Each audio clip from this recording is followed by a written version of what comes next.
मौजूदात से। तो मौजूदात से भी बाइबल मुकद्दस में हमें इसके बारे में जिक्र मिलता है। कहा जाता है कि मौजूदात औरों ने भी किए, बहुत सारे अबियों ने किए, पैगंबरों ने किए, रसूलों ने किए, मगर मेरे और आपके यीशु ने जब मौजूदात किए तो उनसे हट कर किए। यीशु ने जब एक जन्म के अंधे को आंखें दी, उसकी आंखें खोली, लोग हैरान हो गए, लोग परेशान हो गए, लोग कहने लगे कि ये कैसे मुमकिन हो गया है। यहां तक कि लोगों ने तहकीक की कि ये वाकई अंधा था। उसके गली मोहल्लों से पूछा गया, उसके घर वालों से पूछा गया, नातेदारों से पूछा गया कि ये वाकई अंधा पैदा हुआ था। यहां तक जिक्र मिलता है कि उसके माँ बाप से भी पूछा गया कि ये अंधा पैदा हुआ था। मौजूदात से खुदा की पहचान क्यों की गई? मौजूदात से खुदा का नाम जलाल पाता है, मौजूदात से खुदा के नाम को जलाल मिलता है।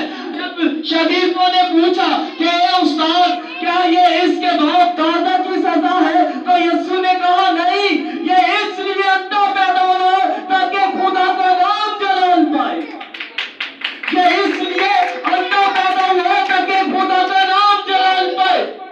मौजूदात औरों ने भी किए, मगर यीशु ने जो मौजूदात किए उससे पहले कभी किसी ने ऐसे मौजूदात नहीं किए थे। यहूदी कहते थे कि 3 दिन तक इंसान की रूह जमीन तक रहती है, जमीन पर रहती है। कोई भी जिंदा कर सकता है मुर्दे को, मगर मेरे और आपके यीशु ने 4 दिन के मुर्दे को, लाजर को, उसकी कब्र पर जाकर कहा लाजर कब्र में से निकला, तो लोग फिर भी हैरान हो गए। तो भाई मौजूदात से उसकी पहचान क्यों ना होती? उसके मौजूदात ही अंदर है। और आज भी हम देखते हैं कि उसके नाम के वसीले से खुदा के नाम को जलाल मिलता है। हालेलुया जी। जब हम कहते हैं कि यीशु के नाम से बीमारी जाती रहे, तो यीशु के नाम से बीमारी जाती रहती है। तो जलाल किसके नाम को मिलता है?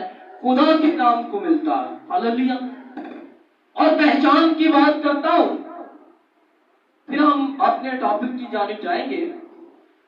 पहचान की बात करता हूं कि यही नहीं कि मौजूदात से ही पहचान यीशु की गई, बल्कि यूहन्ना जो बपतिस्मा देता था वो यीशु के बारे में कहता है, हकीकी नूर वो है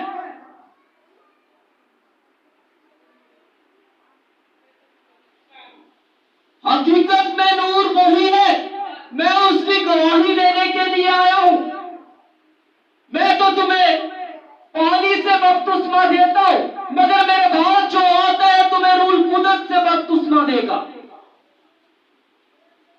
हकीकत में नूर वही है, वो दुनिया में था, दुनिया उसके वसीला से पैदा हुई और कोई भी चीज उसके बगैर पैदा नहीं हुई। और खुदा यीशु मसीह जब जा रहे थे तो फिलिप्पस को खुदा यीशु मसीह ने फरमाया कि मेरे पीछे हो ले।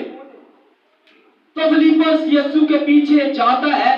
नूर के बारे में मैं आपको बताने लगा हूं कि नूर की जो पेशेनगोई है यहां पर भी हो चुकी है और इसकी पेशेनगोई पौलुस रसूल ने भी की है। हालेलुया जी।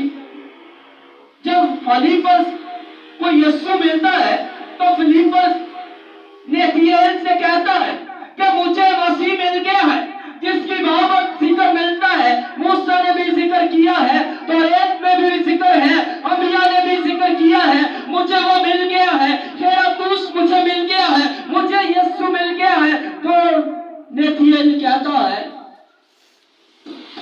तो वो कहां का है? वो नासरत से आया है, वो नासरी है। तो नेथनिएल कहता है कि नासरियत से कोई अच्छी चीज निकल सकती है। तो फिलिप्पस कहता है कि चलकर देख ले। क्या कर? चलकर देख ले। उसके साथ जाता है तो मेरे और आपका यीशु सामने बैठा हुआ होता है और देखता है तो कहता है ये फिलहाल हकीकत में इस्राएली है। और नेथियल कहता है तू मुझे कहां से जानता है, तू मुझे कैसे जानता है? और यीशु अपनी पहचान कराता है। यीशु कहता है जब तू फिलिप्पस से मिला भी नहीं था, जब तू अंजीर के दरख्त के नीचे था, मैंने तुझे देखा। तो कहा जाता है वो नेथियल ने जब दरख्त के नीचे बैठा हुआ था तो उसने एक दरख्त के ऊपर रोशनी देखी, एक नूर देखा और उस नूर को देखते हुए वो जगह पर मौजूद हुआ। और जब वो पहुंचता है और कहता है कि खुदावन वो तू था, तू खुदावन, तू इस्राएल का बादशाह है, तू इस्राएल का बादशाह है। हकीकत में नूर तू ही है। और जब पौलुस रसूल फरमाते हैं, पौलुस कहते हैं कि मैं अक्लमंद समझकर, अक्लमंद जानकर तुमसे ये बात करता हूं, ये कलाम करता हूं, नहीं तो इस कलाम को परखो, इस कलाम को परखो। क्रंथियों, पहला क्रंथियों उसका 10वां बाब का मताला कीजिएगा, वहां पर जिक्र है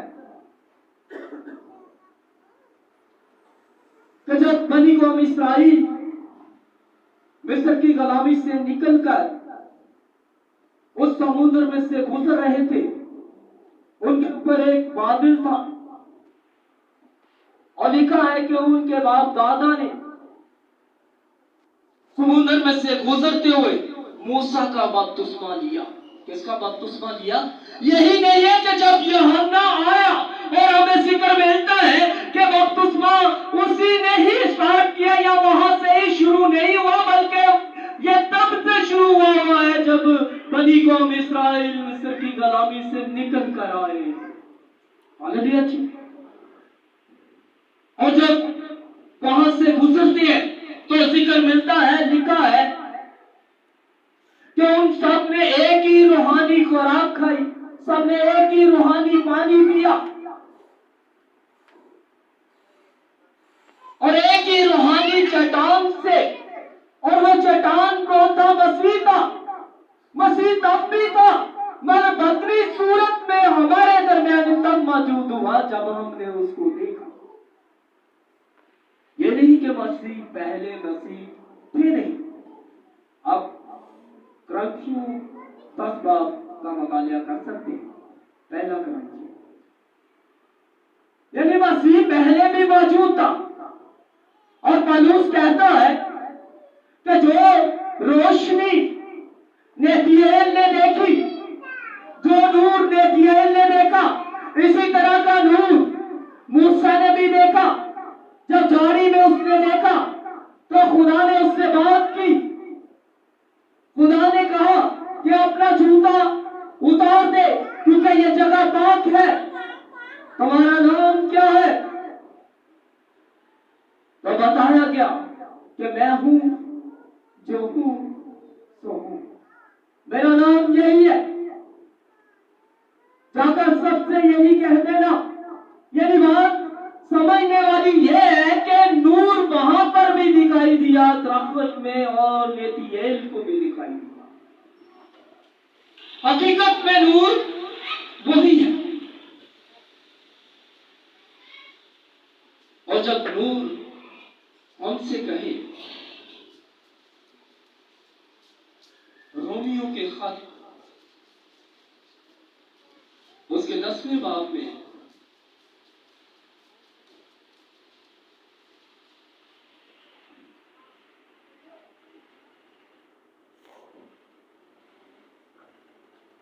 और 12वीं आयत में, बस ईमान सुनने से पैदा होता है और सुनना मसीह के कलाम से।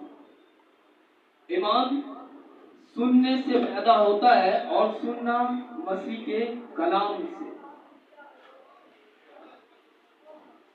और जब हम दूसरे बात का मुताला करते हैं तो जिक्र मिलता है कि खुदा किसी का तरफदार नहीं है।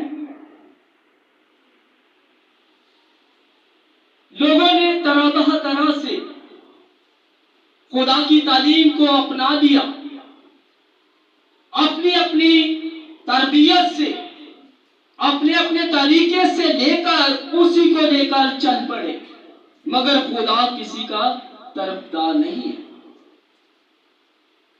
क्योंकि लिखा है, चुनाचा मूसा ने ये लिखा है कि जो शख्स उस रास्तबाजी पर ईमान लाता है जो शरीयत से है और उसी के वसीला से जिंदा भी रहेगा।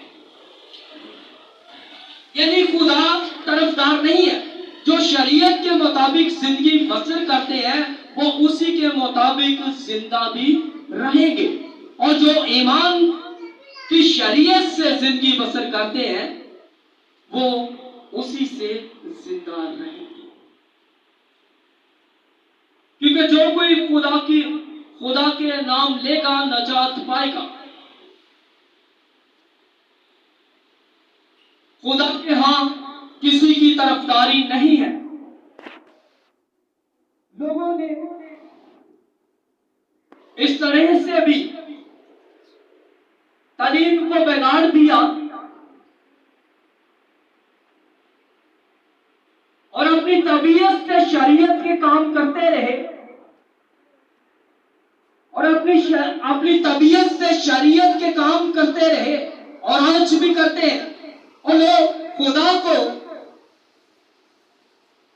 अहमियत देने की बजाय अपनी अकल को ज्यादा अहमियत देते हैं, अपनी सोच को ज्यादा अहमियत देते हैं। खुदा उनसे क्या चाहता है और वो क्या चाहते हैं। खुदा किसी का तरफदार नहीं है, खुदा किसी की हलाकत नहीं चाहता है, बल्कि वो हर बनीनो इंसान की तौबा तक नौबत चाहता है, ताकि जो कोई उसके पास आए हलाक न हो बल्कि हमेशा की जिंदगी पाए।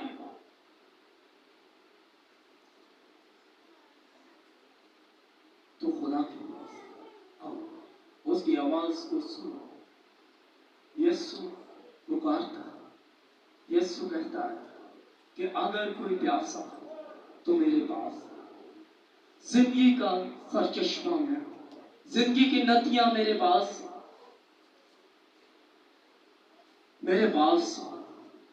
मैं तुम्हें हमेशा की जिंदगी का पानी पिलाऊंगा।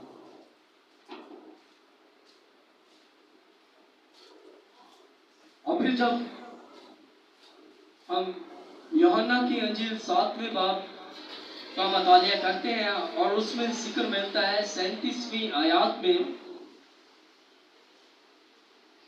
फिर ईद के आखिरी दिन जो क़याम का दिन है, खास दिन है, यीशु खड़ा होकर पुकार कर कहा, अगर कोई प्यासा है तो मेरे पास आए। अगर कोई प्यासा है तो मेरे पास आए।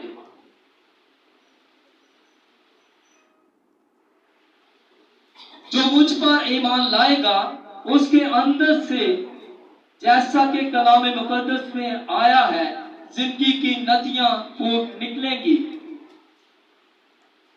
और उसने ये बातें उस रूह की बाबत कही जिसे वो पाने को थे, जो उस पर ईमान लाए, क्योंकि रूह अब तक नाजिल ना हुआ था, इसलिए कि खुदा अभी अपने जलाल में नहीं आया। यीशु हमें पुकारता है, हमें आवाज देता है कि जिंदगी की नदियां तुम्हारे अंदर से फूट निकलेंगी, मेरे पास आओ। और जो रूह जिसकी हम तलब रखते हैं, जिसकी हम तमन्ना रखते हैं, और ये मंगवाने वाला ही खुदा यीशु मसीह है। क्योंकि लिखा है कि जो जिस्म के हैं वो जिस्म के हैं, जो रूह के हैं वो रूह के हैं।